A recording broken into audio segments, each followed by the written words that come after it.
You aren't bad with money, you've just been lied to.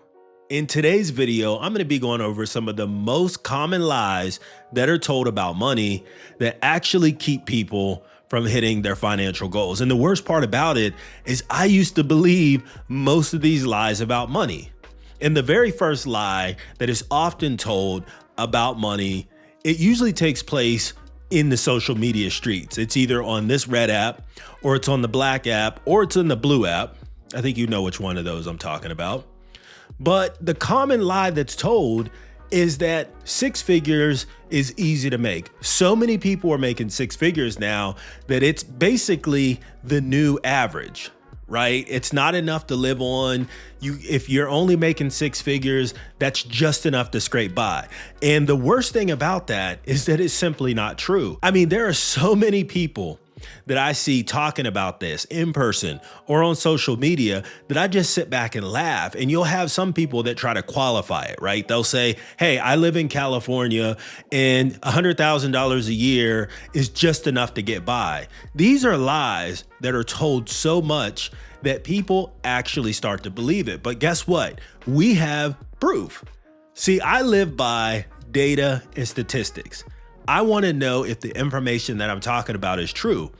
And it's readily accessible for everyone. All you have to do is go on the US Labor and Statistics website, and you can see that roughly 18% of all Americans, men, women, make $100,000 a year or more. And if you go on social media, people make it seem like if you're not making that, then you're behind, you're a failure.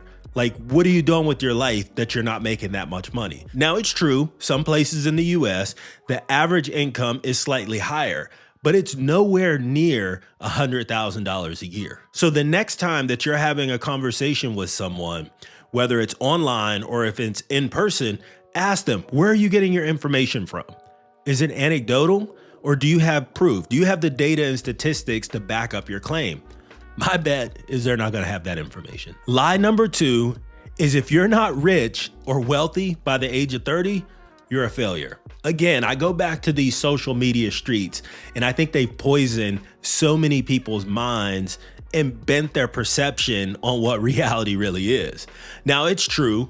In the year 2025, almost 2026, there are more and more people that are under 30 that are getting to the bag much sooner in life. That is undeniable. But to act like that is the norm or the standard is beyond ridiculous. See, most people don't hit their financial stride until they're in their 40s. If you look at the data and statistics, and I'll just talk about men for a minute, and it's not that I want to exclude women, but I'm just talking about men. Most men don't hit their financial stride until they're 40 to 45 years old. That's when you're going to be in the time of your life where you're going to be making the more money than you ever have at any point in your life. And those of you that are 40 plus, leave a comment. Let me know, is this a true statement? Because I know when I hit 40, that's whenever I really started to hit my financial stride, and I really started making more money than I ever have in my life. See, your early years are all about building the foundation that'll carry you for the rest of your life. And when you have so many people acting like and talking like if you haven't reached millionaire status by the age of 30, that you're a failure, is just alarming and is simply not true. It's a lie. Lie number three is hard work is all you need. If you're a hard worker, that's going to propel you to the financial goals that you desire. Again, that is simply not true.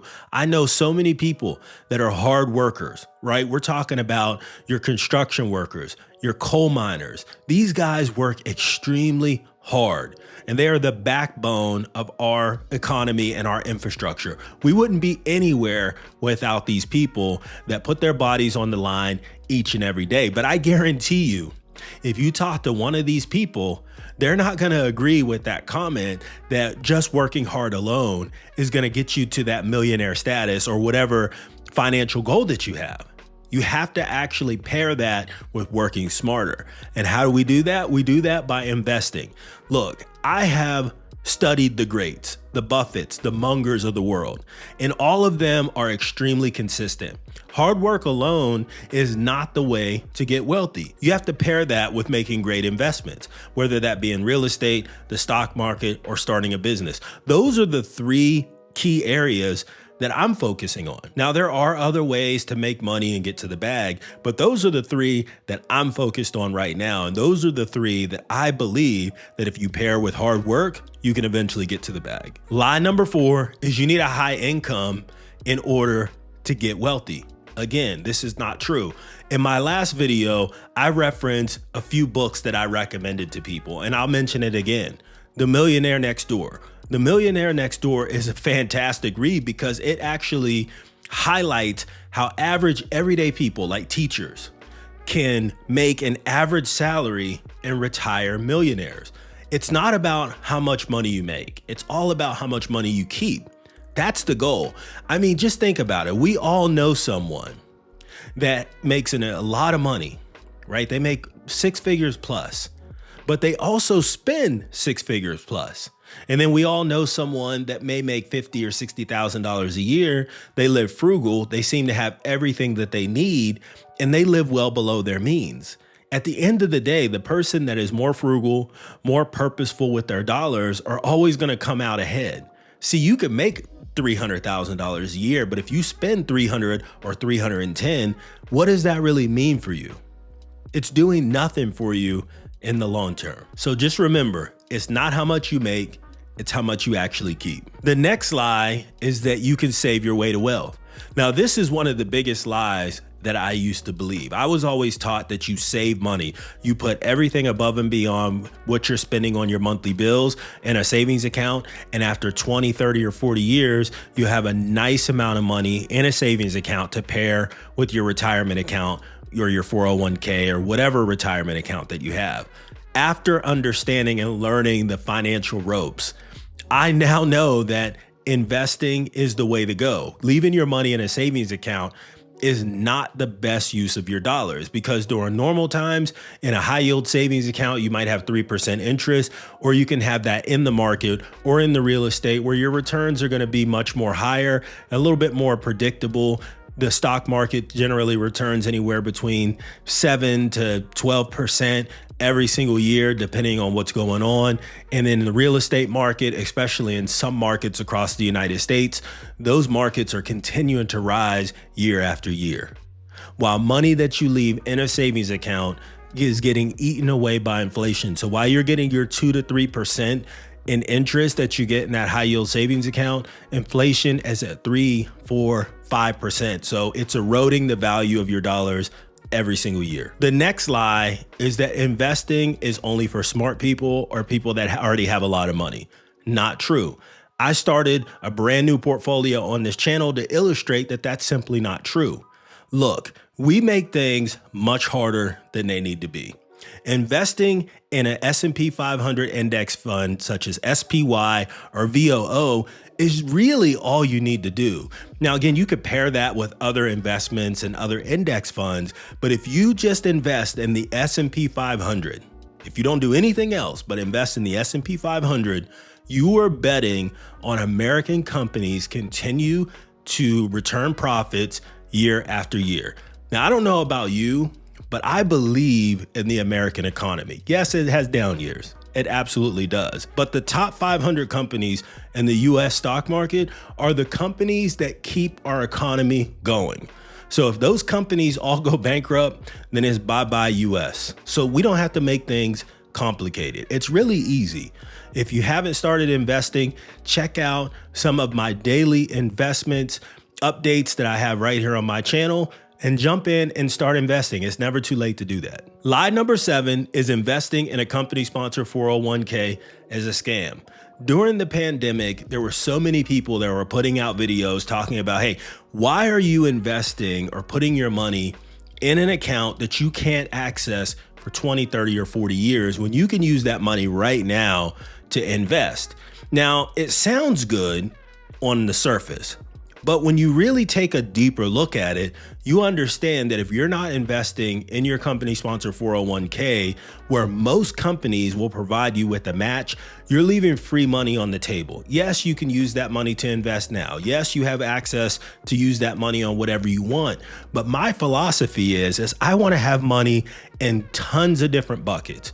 Any place where I can put money, especially if it's tax deferred, if you're not doing a Roth, I want to put my money there. So I can have my 401k, I can have my brokerage account, I can have a money market account, I can have real estate. I mean, I want so many different ways and avenues for my money to grow, and I don't want to put everything in one basket. And the fact that a lot of people were leaving money on the table, it was silly to me. Look, at the end of the day, it's your money and you can invest it however you want.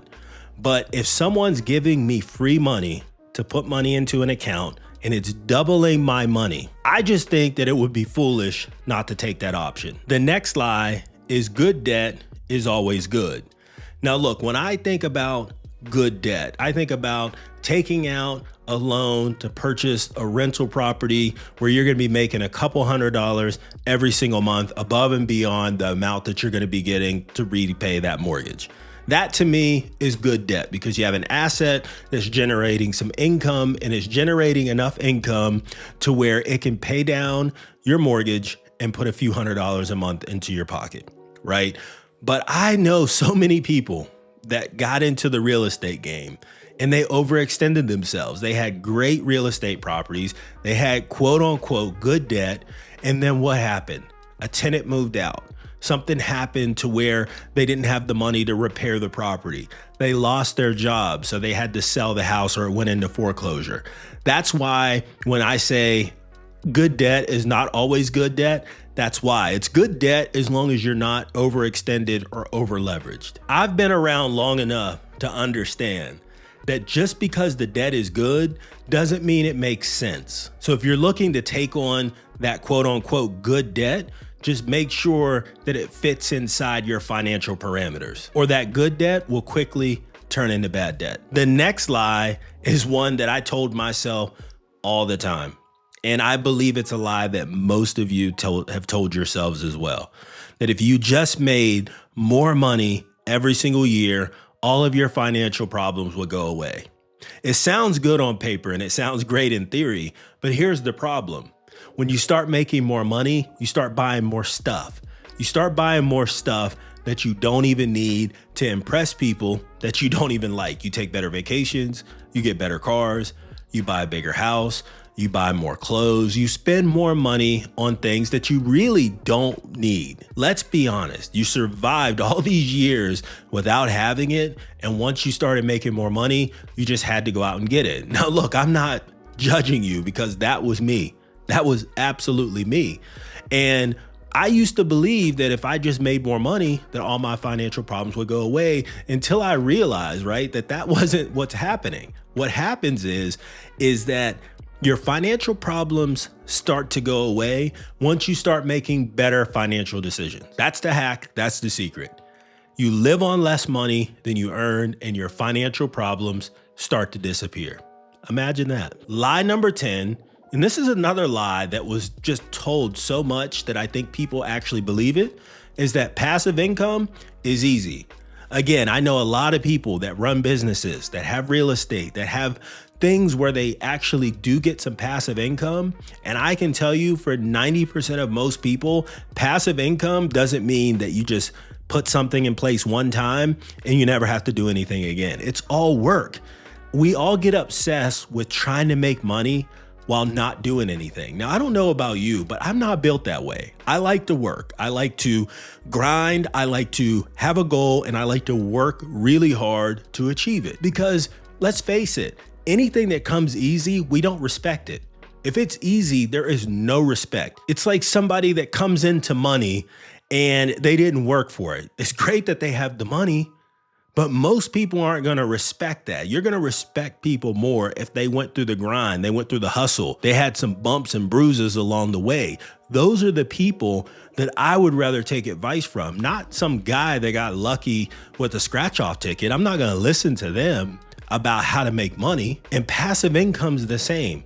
All of the people that I follow and respect that talk about passive income, they talk about how hard they work for themselves to make sure that they can keep that business going, right? It's all the extra work that you have to put in that you're not thinking about to make sure that it stays successful, that it runs the way that it's supposed to. And I think that we all have this fantasy of being able to make all of this money while doing absolutely nothing. And I haven't met anyone that has been able to achieve that. If you have, let me know. Look, like I said at the beginning of the video, I don't think most of us are inherently bad with money. I think we were just lied to, and we believe the lies and the myths that we were told our entire lives about money. And whenever we sit back and we start looking at the people that actually made it, that were actually successful, we start to understand that they didn't do things the way that everyone else did. And maybe that's why they were able to get ahead. Look, I had to learn these things, and it was what actually catapulted me past hitting that initial $1 million net worth. No, I'm not saying that to brag. I'm saying these were the myths that I used to believe. I used to believe all these lies until I actually started to understand, how do you make money? How do you maintain wealth? How do you actually grow your net worth? And these are some of the things that I learned, and I wanted to share them with you guys. So leave a comment down below. Let me know. Do you believe any of these lies that people have told? What are some other lies that people think about money that you've heard? Leave a comment down below and let me know.